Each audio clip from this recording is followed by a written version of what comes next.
सभिनी खां पहिरीं आऊं जस ॾियां थी अवां सभिनी खे ऐं मुंहिंजो भाउ अयाज़ लतीफ़ अली जो क़ौमी अवामी तहरीक जो सरबराह जिन्हनि जे सॾ ते तव्हां अॼु हिते गॾु थिया आहियो। अवां सभिनी खे शाबाशी ॾियां थी जेको अॼु पंहिंजे हिन पाणी जे मसइले जे लाइ हिते गॾु थिया आहियो। मुंहिंजा भाइरो, ही एहतजाज केसिताणी असांजे नसीब में हूंदा, ही धरणा, ही रुलण, ही पिनण हिन सिंध हुकूमत खां केसिताणी असांजे नसीब में ही हूंदो। असां पाण सां पाण कयो आहे। हिन चोरनि खे लुटेरनि खे वोट ॾेई करे पाण सां पाण ज़ुल्म करायूं पिया।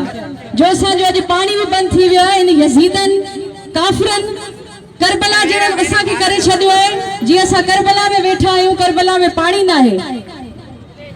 त मुंहिंजा भाइरो, पंहिंजे हक़नि जे लाइ, पंहिंजे हक़नि जे हासिलात जे लाइ असांखे विढ़णो आहे, असांखे गॾु थियणो पवंदो। असांजी आवाम काफ़ी अॻिते वधी वई आहे, काफ़ी बदीन वासियुनि में शऊर अची वियो आहे। ऐं मां तव्हां सभिनी खे इहो गुज़ारिश कंदसि त अयाज़ जो साथ ॾियो। ही कमु असांजो कोन्हे, ही कमु त MNA MP जो आहे। जेको इलाइक़े जा MNA MP आहिनि उहे अचनि ऐं उहे ॾिसनि त हिते जी हालत छा आहे, माण्हू कीअं पिया पंहिंजी ज़िंदगियुनि खे गुज़ारनि। ऐं पाणी असांजो बुनियादी हक़ आहे, सिहत तालीम असांजो बुनियादी हक़ आहिनि जेके असांखे न पिया मिलनि। मुंहिंजा भाइरो, आउं सवाल पुछणु चाहियां थी त बदीन में जेके तव्हां वोट ॾिना आहिनि अदा ज़ुल्फ़कार मिर्ज़ा साहब खे, उहे त ज़ाहिर ई कोन आहिनि। किथे आहिनि ज़ुल्फ़कार मिर्ज़ा साहब?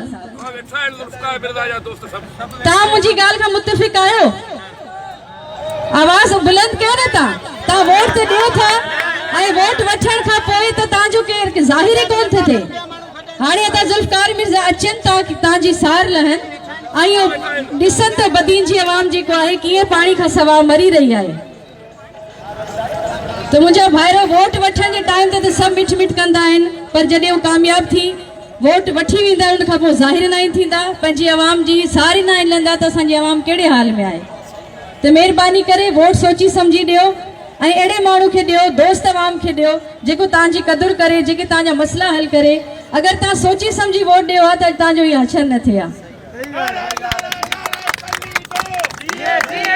ॿी ॻाल्हि, लाड साइड ज़रदारी जो जेके ज़मीनूं आहिनि जिन्हनि खे पाणी पहुचाइण जे लाइ ॿिनि इलाइक़नि जो पाणी बंदि कयो वियो आहे, इहे बि बदीन में पाणी जी खोट जो वॾो हिकिड़ो सबबु आहे। ऐं असां इन सिंध गवर्नमेंट खे चेतावनी था ॾियूं त अगरि बदीन खे पाणी न मिलियो त असां ऐवाननि ताणी बि वेंदासीं, असां ऐवाननि जो घेरो कंदासीं। हाणे एहतजाज कोन कंदासीं, एहतजाज करे करे थकी पिया आहियूं असीं, त पोइ को मसइलो जो हल ई न आहे निकितो। त मुंहिंजा भाइरो ऐं मुंहिंजी भेनरूं, अॼु हिते तव्हां सभु गॾु थिया आहियो अदा अयाज़ लतीफ़ अली जो जी क़यादत में।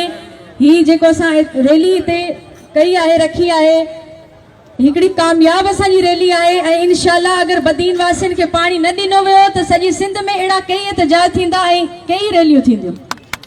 ऐं असां सभु भेण भाइनि में गॾु आहियूं इन एहतजाजनि में, रैलियुनि में। तव्हांजी भेण दीबा सैर तव्हां सां गॾु आहे, अदा अयाज़ लतीफ़ अली जो तव्हां सां गॾु आहे, सिंधू गांगरो वेठी आहे मुंहिंजी भेण, उहा बि वॾी कोशिशि करे रही आहे, पंहिंजे सिंध जे लाइ जाखोड़ करे रही आहे।